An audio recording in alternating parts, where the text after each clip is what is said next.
ওর সামনে আনে তেল আর একটু দাও।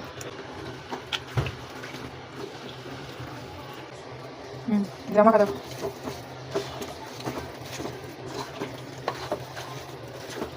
জালি কুমড়া ভাজি এইভাবে করলে শুধু খেতেই মন চাইবে। তার জন্য সব কিছু দিয়ে ভালো করে মাখিয়ে নিয়ে তেলের মধ্যে ভাজবো। শুধু সরিষার তেল এখানে দেওয়া আছে।